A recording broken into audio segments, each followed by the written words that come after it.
What's up, guys? My name is Eli Clark. I'm a sports videographer and creative at App State, and I'm back today with another video. Hope y'all had a Merry Christmas.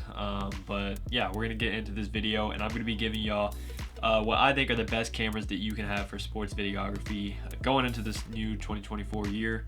Now, I am gonna give you a lot of different options from different price ranges. So I have two cameras under $1,000. I have one camera under $2,000. One camera under $3,000, and then I have $3,000 and above. So yeah, whatever price range, you should be able to find something in this video that would help you out. So if you are a beginner, I'm gonna recommend these cameras right here for you. Now, just a disclaimer, I do have the specs and everything pulled up on my screen right here just so I can kind of look at them and remember. But yeah, let's go ahead and get into it. So the first camera that I would recommend is a Sony camera. All these cameras are going to be Sony. I'm a Sony guy, huge advocate for Sony. I think they are the best you can get when you get into video. But the first camera I recommend is the ZV-E10. Now, that's actually the camera that I started out with, which is pretty crazy to me where I've come from that camera to now. But yeah, I started out with the ZV-E10, and it's still a powerhouse if you're just getting started. And you can't get much better than that. Now, the other camera I have under this $1,000 price range is the A6400. And the A6400 and the ZV-E10 are almost identical cameras. They both have interchangeable lenses. They are both APS-C crop sensor cameras, which means you're just going to have a little bit of a crop, which you have to take into account when you're using whatever lens you're using. They can both shoot 4K up to 30 frames per second and 1080p up to 120 frames per second. But they can only shoot in 8-bit color. And if you don't know the difference between 8-bit and 10-bit color, 10-bit color just gives you a wider spectrum of colors so you can kind of manipulate the colors more. And 8-bit, if you try to manipulate colors too much, it's going to kind of break down your image, which isn't a huge deal if you're just starting off. They can both shoot in picture profiles, so they can shoot in S-Log3, S-Log2, HLG. Now, on these cameras that have 8-bit color, I would recommend shooting either S-Log2 or HLG. Because S-Log3, you're probably not going to be able to get the most dynamic range out of the camera. I would go ahead and go with S-Log2. But yeah, 4K up to 30 frames per second and 1080 to 120 frames per second is very important because you can get that super slow motion at that 1080 120. You can slow it down to 20% in your editor after you shoot it, which gives you obviously the slow motion. Now, if you don't know what I'm talking about, I'm not going to get all the way into it in this video. There's tons of other videos on YouTube you can look up to learn all about like camera settings and all that. But I'm just kind of going through the specs and what cameras I'd recommend. Now, they both have single memory card slots, which isn't a big deal if you're a beginner. You probably only need to record to one card anyways. But some of the higher end cameras have dual memory card slots where you can put two cards in and maybe record pictures to one card or just have a backup video, however you want to do it. But these only have one memory card slot. Now, the ZV-E10, it has a full flip screen, which means you can flip it out, you can rotate it, none of that tilting stuff. Now, the 6400, A6400 does have a tilt screen, so that's one of the big differences between the ZV-E10 and the A6400. And then the other big difference is the ZV-E10 does not have a viewfinder, an electronic viewfinder on the camera, which means you're probably not going to want to pick this camera up if you're trying to be a hybrid photographer and videographer. But if you're just doing video, ZV-E10 is perfect. And then if you want to shoot a little bit of both, I would go ahead and go with the A6400 because it does have that electronic viewfinder, which is really helpful when taking pictures. So those are my two cameras I recommend under $1,000. I know I went kind of quick, so if you have any questions, just go ahead and drop them in the comments. But let's go ahead and get into what I think is the best camera you can pick up under $2,000. Now, I actually think this is the best value camera on this list, and that is actually the Sony FX30. I think you can pick it up for around $1,800 right now, which is just crazy to me. It has a 27 megapixel sensor, so it can take pretty decent photos if you want to. It does not have an electronic viewfinder because it is technically part of the cinema line camera, which I don't know if I'd necessarily call this camera a cinema camera. But Sony calls it a cinema camera. So it's going to be catered towards video. It has the APS-C crop sensor also. So just like the ZV-10 and A6400, it's going to be cropped in a little bit. So take that into account when using your lenses. Now, some people, that's make or break. They want a full frame lens. Or not full frame lens, full frame camera. But yeah, if you're looking to just pick up a really good camera to start with, I think this FX30 is probably the best you can get. It does have in-body stabilization, which the ZV-E10, the A6400, neither one of them have in-body stabilization. It's all like digital, which makes it look kind of like wonky. But if FX30 stabilization is really good, it can shoot 4K up to 120 and also 1080 up to 120, both in 10-bit color. So if you're looking to get into color grading and all that, this is going to be perfect for you because you can shoot in that 10-bit color and get that super smooth slow motion. It has a dual base ISO of 800 and 2500. So if you don't know a base ISO real quick, basically you have a lower base ISO, which is usually 800, and then you have a higher base ISO, which this one is 2500. So you want to stay at either one of those. You'll have less grain and noise in your image at 800 than you would at 100 ISO. I know it sounds crazy, but it's true. So that means with this dual base ISO of 800 and 2500, you're not going to have great low light on this camera. 2500 is going to be a little dark, so you might sometimes have to crank your ISO up and introduce a little bit of noise, but that just comes at the price of this FX30. And it does have a dual card slot and a CF Express Type A slot, so if you are looking to use some higher end memory cards, which you're going to need if you want to shoot 4K 120, you can do that, and you can also use 2 cards in this camera. The FX30 has a full flip screen just like the ZV-E10, and I think I already went over that it has no electronic viewfinder. So yeah, that's the FX30. Great camera, crop sensor, cinema camera. So if you're looking to pick up a cinema camera, then I would definitely go with the FX30. You can't beat that for under $2,000. Now we're gonna go under $3,000. I think you can actually pick this up for like 22 or 2,400 now, maybe 22. I don't know. Also, you can get all these cameras used, I'm sure. I wouldn't. You just do your research before you buy a used camera, because you can get a really good deal, but you also want to like check the shutter count and all that.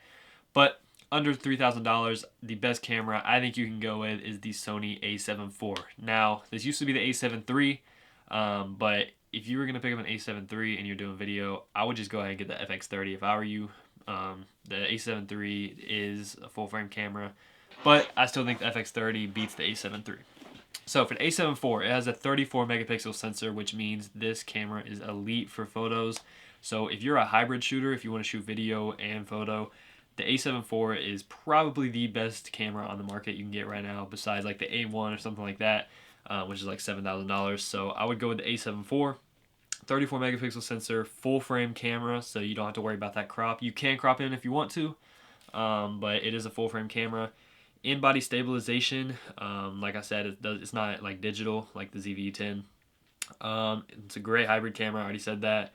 4K, can shoot 4K 60, but the caveat with this camera is when you get up to 4K 60 frames per second, you do introduce that crop. So it's a full frame camera until you get to 4K 60. So you can shoot 4K 24 and 4K 30 full frame, but once you go up to 4K 60, which is that slow motion, you're going to have to crop in a little bit, which isn't a huge deal, but it is something to take note of. Now, it can shoot 1080 up to 60 frames per second with no crop in 10-bit color. So yeah, this camera shoots 10-bit color no matter what you're shooting, but it can also shoot 1080 120, but it can't shoot 10-bit color. So it shoots 8-bit color at 1080 120, which I don't understand why this is a thing. So Sony, like, please give us a firmware update.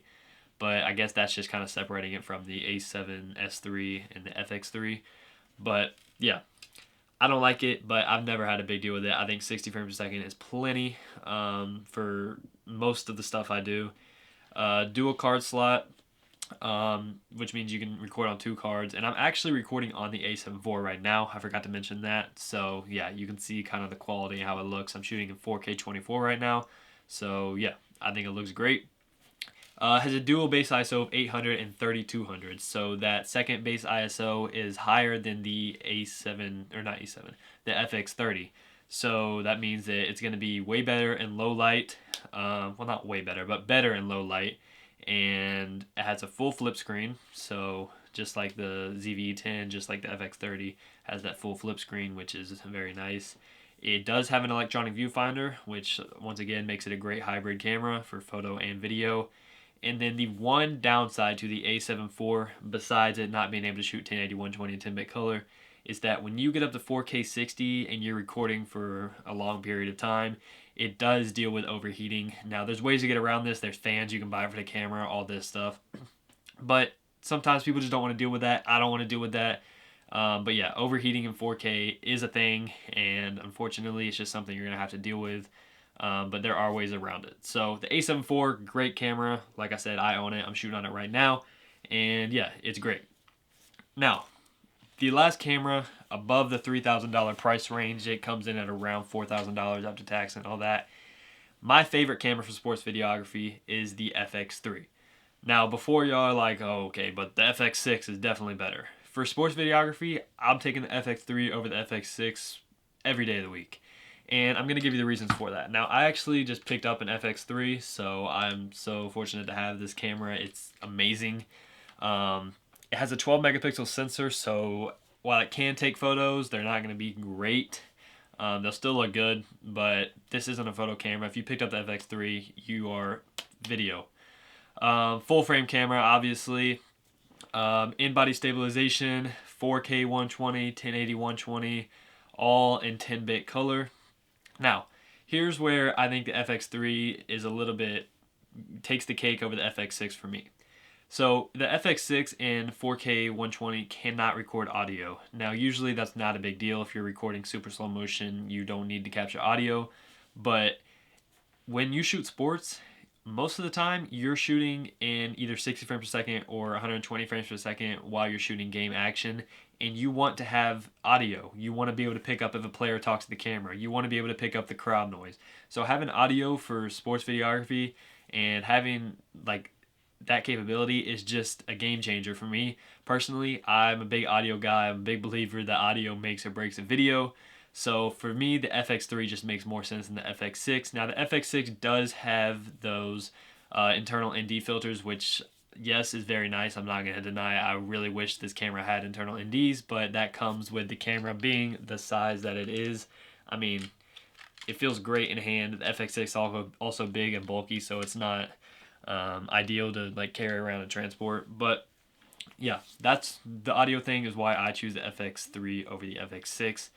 Now, the FX3, listen to this. The base ISO is 812,800, which is insane.